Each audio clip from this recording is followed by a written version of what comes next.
You're a small business owner. You just paid $2,000 for Adobe Creative Cloud for your design team. Then you pay $600 a year for Microsoft Office. Then another $400 for cloud storage. Then $300 for project management software. By the end of the year, you've spent over $10,000 just to access software that used to cost a fraction of that as a one-time purchase. Welcome to 2026, where every tech company has discovered the golden formula.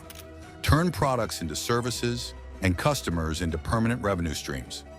We have entered the era of subscription, and the tech industry is leading the charge. Before, if you wanted Microsoft Office, you would buy a box with a CD inside. You paid $150, and that software was yours forever. You could use Word, Excel, and PowerPoint for the next decade without paying another cent. The same was true for almost every software program, but then something changed. Tech companies realized they had a problem. Once someone bought their software, that customer disappeared. Their revenue was unpredictable. Companies came up with a solution: software as a service. Instead of selling you software, they would rent it to you.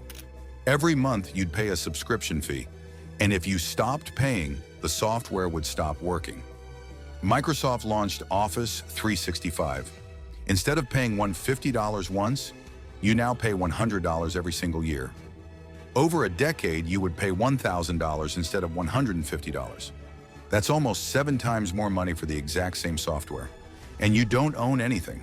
If you stop paying, everything stops working. Adobe went even further. In 2013, they killed off traditional software entirely.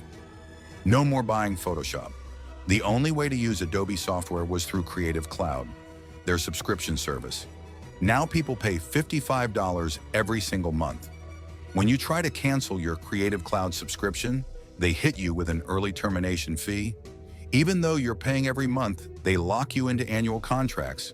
If you cancel early, they charge you 50% of your remaining payments.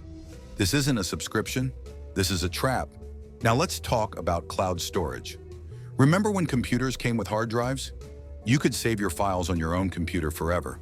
But tech companies saw an opportunity.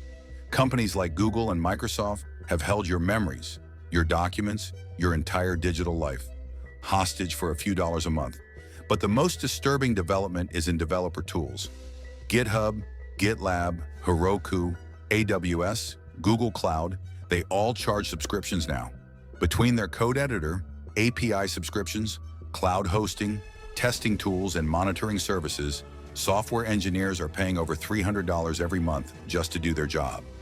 This brings us to subscription creep. While making this video, we found that the average tech worker now pays for 12 to 15 different software subscriptions. The average small business pays for 40 to 60 subscriptions. Now let's talk about data hostage. When you use cloud-based subscription software, your data lives on their servers. This is the cloud prison. Once your data is in their system, you're trapped. Switching to a competitor means migrating thousands of files. Canceling means potentially losing everything. A few giant tech companies now control the entire subscription ecosystem. Amazon owns AWS. Microsoft owns GitHub, LinkedIn, and Office. Google owns Gmail, Docs, and YouTube. Apple controls the App Store and iCloud. These companies are building monopolies. And once they have a monopoly, they can charge whatever they want. Apple charges app developers 30% of every subscription sale. If you make a productivity app and charge $10 per month, Apple takes $3 just for processing the payment. So what can we do? First, support open source software. Choose services that let you easily export your data. Third, use local storage. Buy an external hard drive. Don't rely on the cloud for everything. Fourth, calculate the true cost before subscribing. How much will this cost over 5 or 10 years? The tech industry wants you to believe that subscriptions are inevitable, that they're better for everyone. But that's a lie. Subscriptions benefit them, not you. They get predictable revenue. They get control over your data. They get to charge you forever for software that used to be sold once. We are moving toward a future where you own nothing, where every tool you use can be taken away at any moment, where tech companies have total control over your digital life. Ownership is freedom. Subscription is control.